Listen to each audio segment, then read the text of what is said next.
¿Por qué los temas así? Porque se nos pegan mejor. No sé si alguna vez le han dicho: estamos hartos de tu mal genio, estamos hartos de que todo el tiempo estés con los pelos de punta.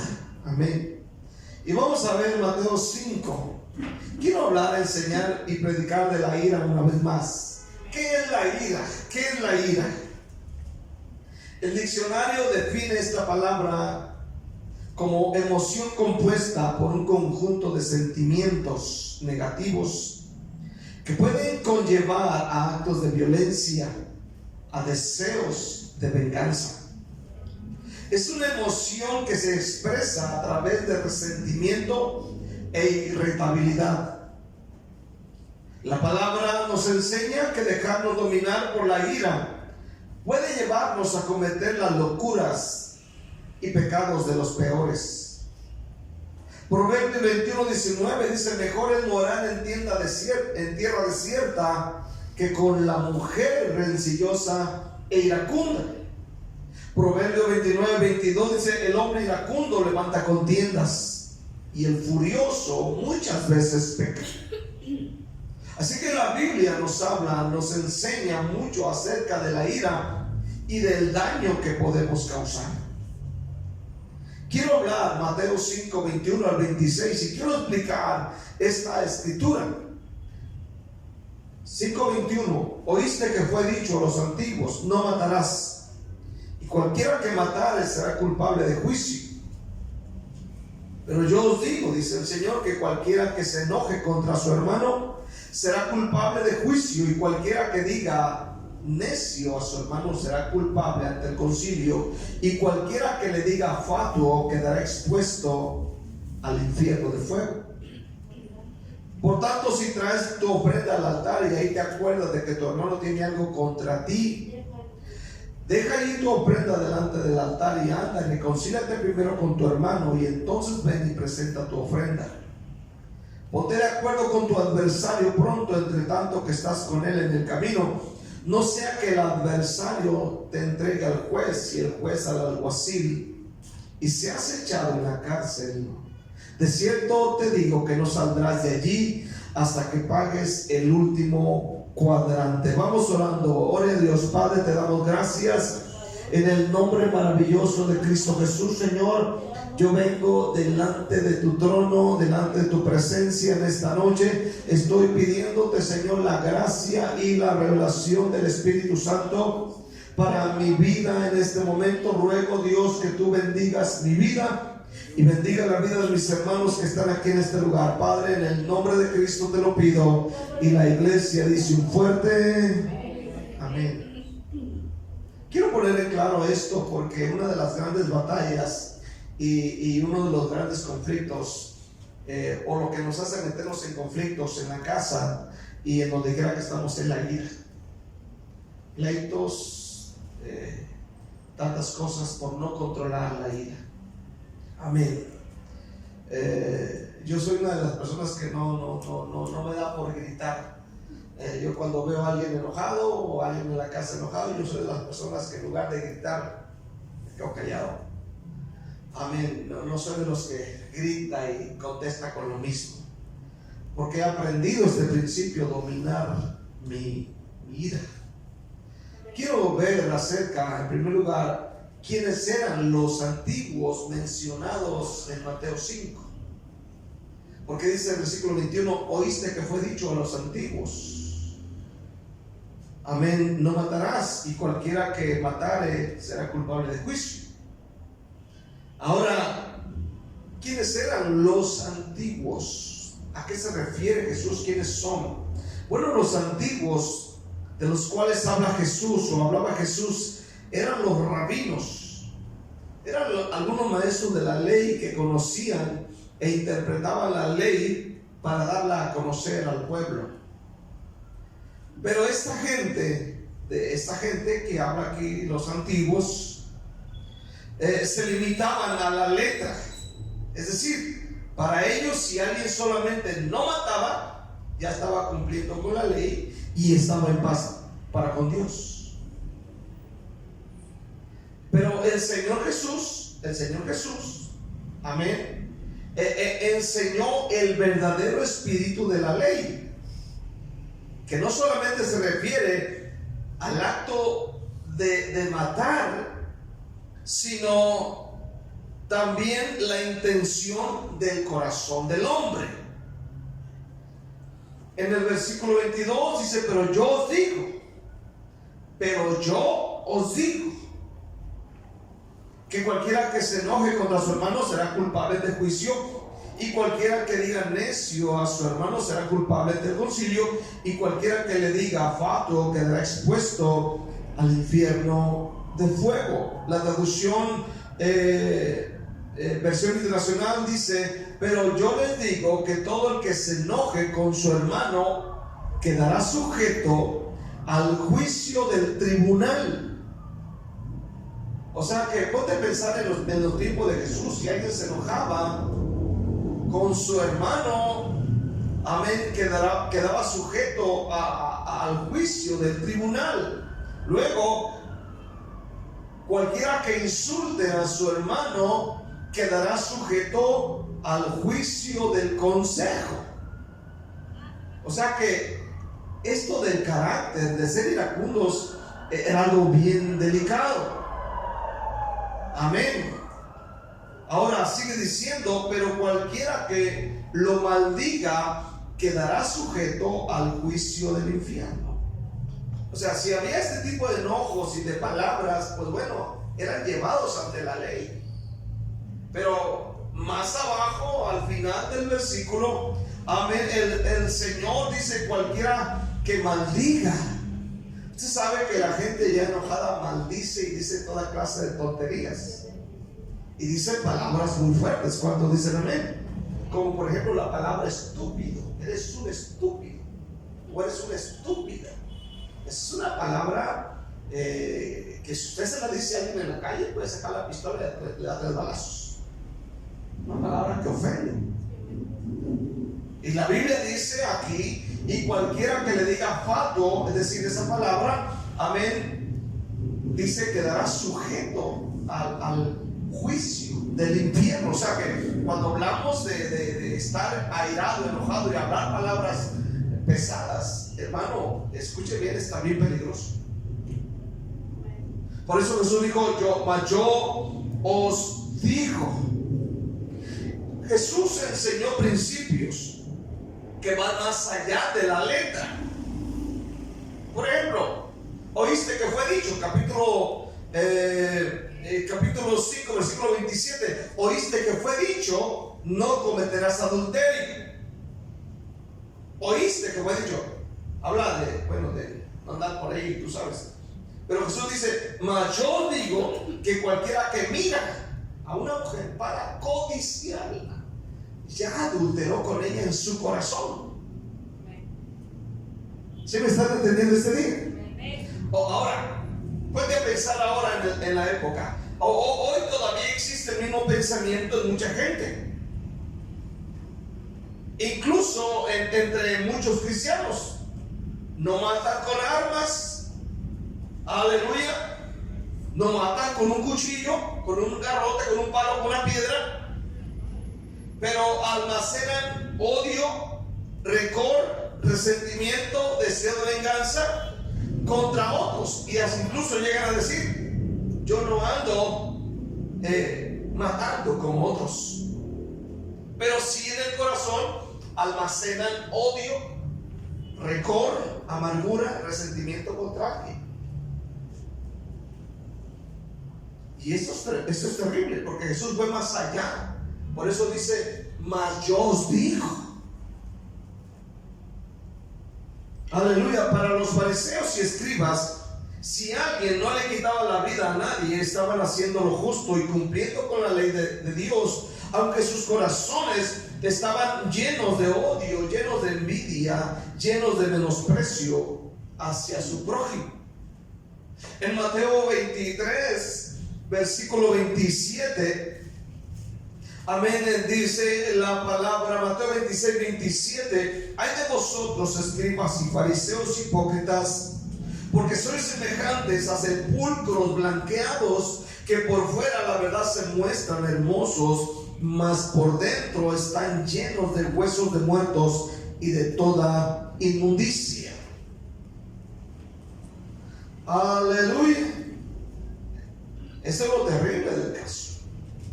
Jesús dejó bien claro que quitarle la vida a una persona es un pecado grave ante Dios, como lo es también odiar, menospreciar y humillar a nuestro prójimo. Es lo mismo. Entonces, definitivamente las consecuencias jurídicas, escuchen bien, entre ambos pecados son diferentes, hablando terrenalmente. Pero nuestro Señor Jesús dejó bien en claro que tanto matar como odiar y menospreciar a nuestro prójimo son dos pecados iguales ante Dios. ¿Está aquí todavía? Tanto matar como menospreciar y odiar son dos cosas muy semejantes delante de la presencia de Dios. Aleluya. De repente, cuando nos enojamos, podemos expresar: ¿por qué no te mueres? No sé cuántas veces lo ha dicho usted. Mejor te murieras. Así que caso con otra o con otro que esté más guapo que tú. Y uno tiene que tener cuidado con eso. Estoy hablando de algo bien pesado esta noche. Mateo 15, versículo 19. Recordemos que todo viene de un corazón enfermo. Mateo 15, 19 dice la palabra de Dios: porque del corazón salen los malos pensamientos, los homicidios del corazón. O sea, antes de matar, por ejemplo, la persona ya lo puso, ya lo tiene aquí. Del corazón salen los homicidios, los adulterios, las fornicaciones, los hurtos, los falsos testimonios, las blasfemias. Dice, estas cosas, dice el Señor, salen del corazón. El odio y el resentimiento y los homicidios vienen de lo profundo de nuestro ser. Entonces, el Señor nos está hablando en esta noche. Nos está hablando a arreglar esas áreas, a tratar con la ira, a tratar esos aspectos, amén, de nuestra vida que nos hacen pecar delante de Dios, nos hacen pecar contra los hermanos, contra la gente, aleluya, por no saber dominar la ira. Segundo, quiero mirar la reconciliación. Es más importante que la ofrenda en el altar. Ahora quiero que veas en la misma palabra de Mateo 5 cómo el Señor Jesús, amén, continúa, amén, hablando sobre esto. Es la misma línea, capítulo 5, versículos 23 y 24. ¿Por qué es más importante la reconciliación con el prójimo que la ofrenda? ¿Por qué? Capítulo 5, versículo 23 al 24 dice: por tanto, si traes tu ofrenda al altar y allí te acuerdas de que tu hermano tiene algo contra ti, deja allí tu ofrenda delante del altar y anda, reconcíliate primero con tu hermano y entonces ven y presenta tu ofrenda. ¿Se da cuenta aquí que el Señor pone por encima de la ofrenda, aleluya, la reconciliación? O sea, para el Señor es mucho más importante, aleluya, las relaciones interpersonales. Es más importante. Es más importante que cualquier otra cosa. Esto nos muestra una verdad espiritual muy importante que debemos comprender. No podemos poner lo material por sobre lo espiritual. Dios está más interesado en relaciones interpersonales correctas que en ofrendas. ¿Sabías eso? A Él le interesa más esto. Por eso dice en el mismo contexto de lo que estamos leyendo, dice: amén, por tanto, si traes tu ofrenda al altar y ahí te acuerdas de que tu hermano tiene algo contra ti, deja la ofrenda, dice primero, aleluya, delante del altar y anda, reconcíliate primero con tu hermano, entonces ven y presenta la ofrenda. Entonces esto confrontaba a los oyentes de Jesús en aquel tiempo. Aleluya, porque de alguna manera para ellos era más importante, tú sabes, el llevar la ofrenda y hacer todos los ritos habidos y por haber, todo lo establecido en la ley y todas las cosas, pero estaban dejando, hermano, las relaciones interpersonales. Para Dios es muy importante, ¿cuánto dicen amén este día? Para Dios es muy importante las relaciones con tus hijos, con tus hijas, las relaciones con los demás, con la familia. Escucha bien este día, debes procurar, pero la ira no nos deja tener relaciones. Por eso tenemos que arreglar esa área. ¿Sabes por qué? Porque vamos a estar en la eternidad por los siglos de los siglos. Yo creo que enojado no vas a entrar. Imagínate un enojón en medio del grupo. No, pues lo desconectamos. ¿Cuánto dicen amén? Lo sacamos del grupo inmediatamente. Le decimos, para ti no hay WhatsApp, vámonos, vete al infierno donde perteneces. No, pero sí, ¿verdad? Imagínate a un enojón ahí, un iracundo ahí. No, le hacemos bolita a todos. ¿Cuánto dicen amén? Nos le echamos encima a todos. Ahora, no puede llegar con la cara de hipócrita a la iglesia y adorar a Dios diciendo, Padre, te amo. Padre, ¿cuánto te amo? Oh sí, oh Señor, ninguno como yo que te adora tanto. La rama camas, anda la masaya, la rama seca. No puedes llegar de esa manera delante de Dios. ¿Cuántos dicen amén? Cuando no puedes ver ni en pintura, decimos en México, no puedes ver ni en pintura a tu vecino.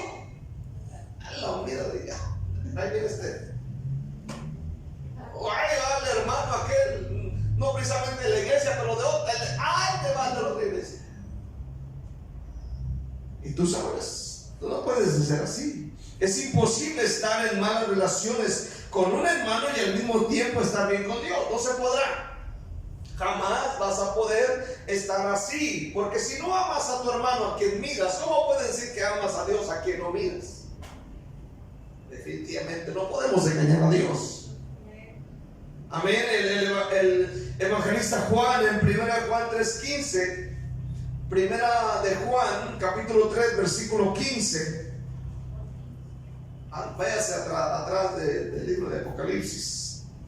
1 Juan 3:15, vea lo que dice el Señor en esta palabra. Dice, todo aquel que aborrece a su hermano es homicida. Y sabéis que ningún homicida tiene vida eterna permanente en él. Dice, todo aquel que aborrece a su hermano es homicida. El que aborrece, el que dice, a ese hermano a mí no me cae, esa hermana a mí no me cae bien, no me cae. Si supieras, y esto y lo otro y aquello, hermano, dice la Biblia, que si aborreces a tu hermano, eres homicida. No puedes estar en la presencia de Dios así. En el capítulo 4, versículo 20, amén, capítulo 4, versículo 20, de ahí mismo dice la palabra, si alguno dice, yo amo a Dios, y aborrece a su hermano, es mentiroso. Pues el que no ama a su hermano, a quien ha visto, ¿cómo puede amar a Dios a quien no ha visto? O sea, no puedes decir amo a Dios y aborrecer al hermano. Si tú no aborreces a tu hermano y dices que me amas, eres un mentiroso. Definitivo. Estas escrituras nos ponen a pensar cuidadosamente. Estas escrituras nos confrontan. Estas escrituras nos desnudan. Estas escrituras nos descubren el corazón, nuestras intenciones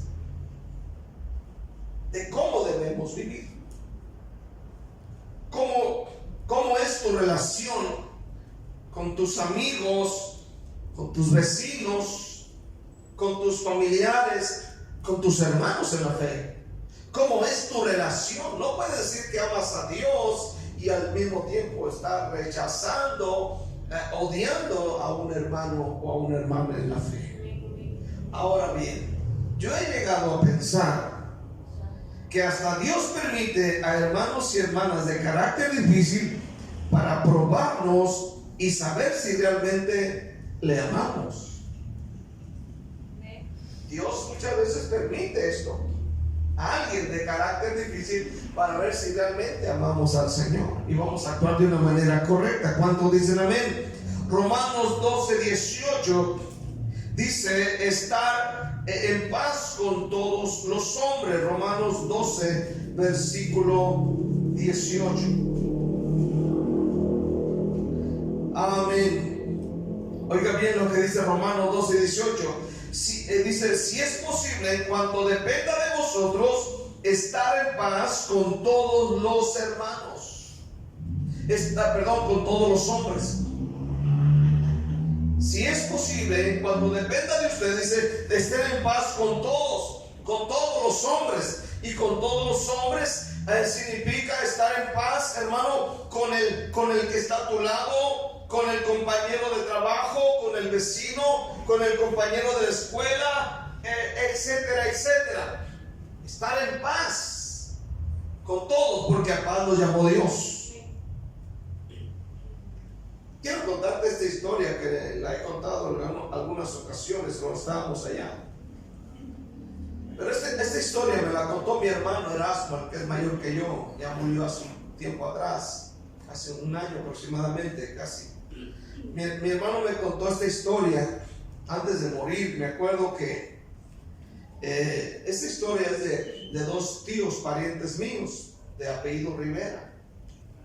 Uno de ellos se pelearon entre ellos eran primos hermanos. Aleluya. Y se pelearon entre ellos, se discutieron por cosas. Y a pasar el tiempo, uno de mis tíos cayó muy enfermo de cáncer. Y mi hermano, que ya para ese tiempo ya era cristiano, se había convertido allá en el pueblo, se había convertido al cristianismo. Mi hermano fue a hablar con uno de mis tíos, el que cayó enfermo de cáncer.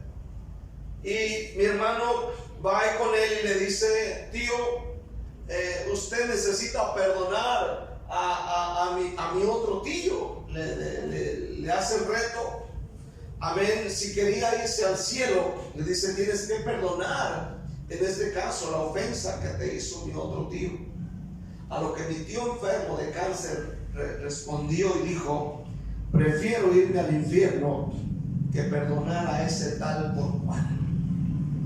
Y esa fue, hermano, amén, eso es lo peor, de que la gente se llena tanto de ira, de cólera, de tanta rabia, que no son capaces de perdonar.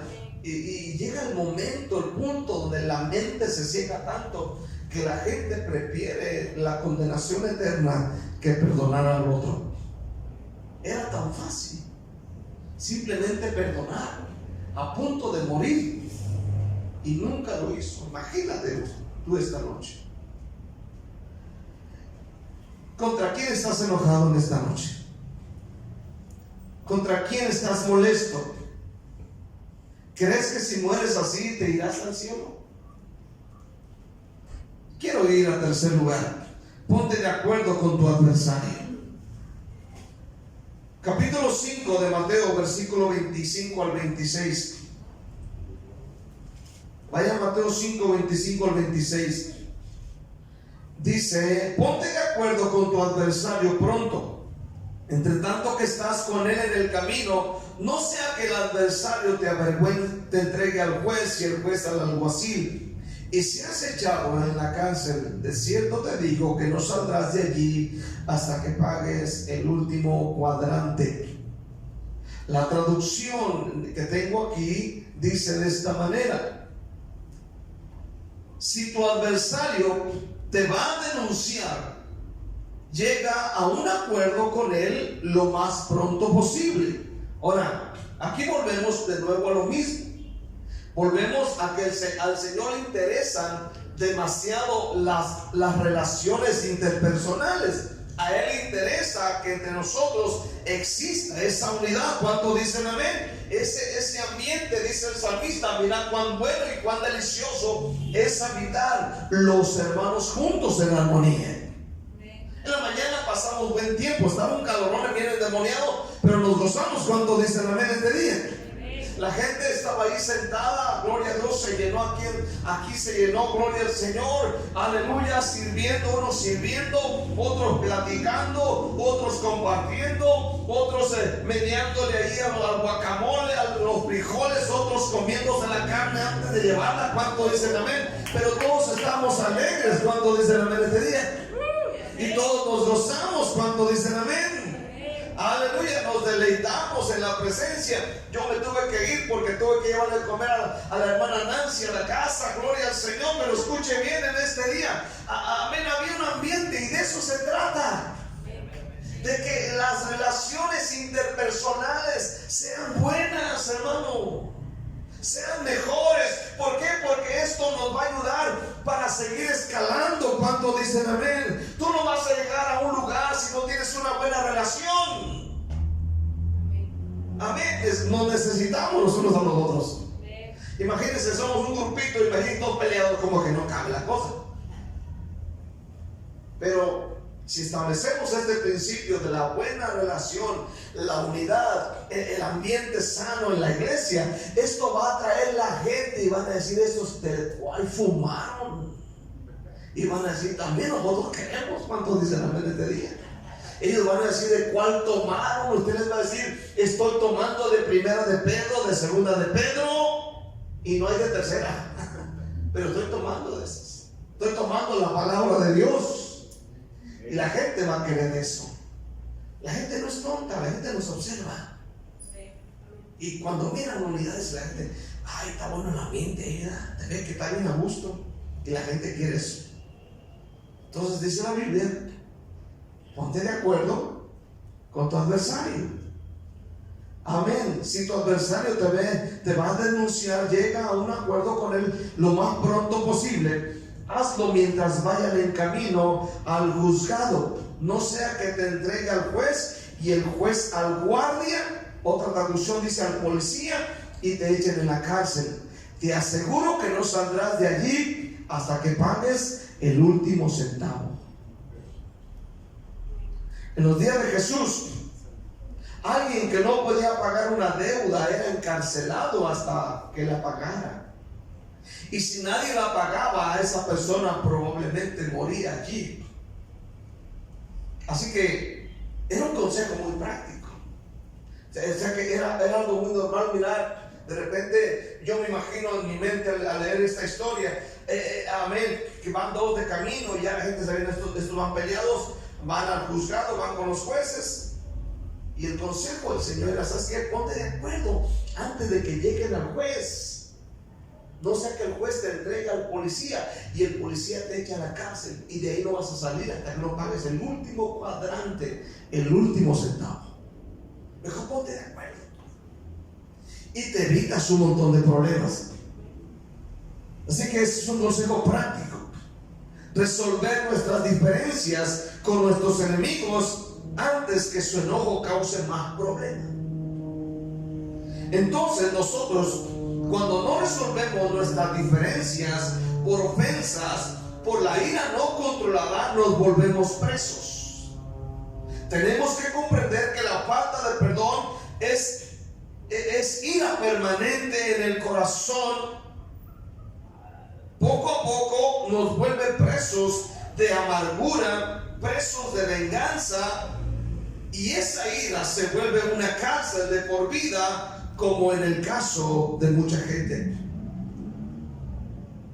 Y tal como dice el Señor, no saldremos de allí hasta que paguemos el último centavo. Hermano, negarnos a perdonar trae consecuencias duras. Por eso la llave de la cárcel de la ira, del resentimiento, se llama perdonar. Mateo 18, y cerramos. Mateo 18, versículo 24, dice la palabra de Dios: y comenzando a hacer cuentas, le fue presentado uno que le debía 10,000 talentos. A este, como no pudo pagar, ordenó su señor venderle, y a su mujer e hijos y todo lo que tenía, para que se le pagase la deuda. Entonces aquel siervo postrado le suplicaba diciendo: Señor, ten paciencia conmigo, yo te lo pagaré todo. El señor de aquel siervo, movido a misericordia, le soltó y le perdonó la deuda. Pero saliendo aquel siervo halló a uno de sus consiervos que le debía 100 denarios, y haciendo de él le ahogaba, diciendo: págame lo que me debes. Entonces su consiervo, postrándose a sus pies, le rogaba, diciendo: ten paciencia conmigo, yo te lo pagaré todo. Mas él no quiso, sino fue y le echó en la cárcel hasta que pagase la deuda. Viendo sus consiervos lo que pasaba, se entristecieron mucho, y fueron y refirieron a su señor todo lo que había pasado. Entonces, llamándole su señor, le dijo: siervo malvado, toda aquella deuda te perdoné porque me rogaste. ¿No debías tú también tener misericordia de tu consiervo como yo tuve misericordia de ti? Entonces su señor, enojado, le entregó a los verdugos hasta que pagase todo lo que le debía. Así también mi Padre Celestial hará con vosotros, si no perdonáis de todo corazón cada uno a su hermano sus ofensas. Que Dios nos ayude en esta noche. La llave de la cárcel, de la ira, del resentimiento, se llama perdonar. Cuando perdonamos, liberamos nuestro corazón. Amén. Liberamos al que nos ofendió y nos liberamos nosotros también de nuestra ira. Por eso, hermano, es muy importante. La ira no controlada no causa ningún bien a nadie, sino lo contrario, causa muchos males, causa muchos problemas, y tenemos que aprender a controlar nuestra ira en esta noche. ¿Cuántos dicen amén? Nuestra ira, si nos ponemos a pensar, nos ha metido en muchos graves problemas. Yo no sé si ese es su caso, pero tiene que aprender a liberarse de la ira, a que Dios le ayude. Amén. Hermano, ¿cuánta gente por causa de esto están en la cárcel, están endeudados, están con graves problemas? El ejemplo que he puesto siempre: observe entre semana esta calle, la otra de atrás. Observe solamente, hermano, porque no le dan el pase. ¿Qué tanto va a perder? Son segundos nada más. Y por no perder ahí un segundito, dos, tres segunditos, hermano, finalmente por la ira no controlada, se van sobre un auto, lo chocan, le dan un golpe, se metieron en un grave problema al que le dieron. Amén. Ya le afectó su economía, afectó su familia, afectó muchas cosas, y si no puede pagar, hasta la cárcel va a dar.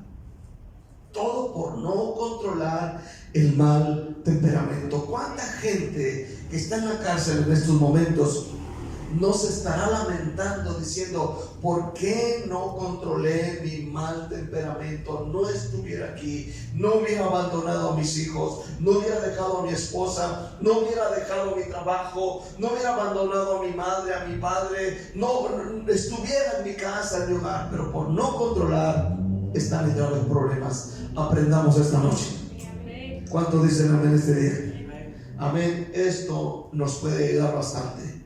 Amén. Yo le animo para que en este día haga lo que el Señor dijo. Denle un aplauso fuerte a Dios. En esta noche dele gracias al Señor. Aleluya. Bendito Dios de los cielos y de la tierra. Te alabamos.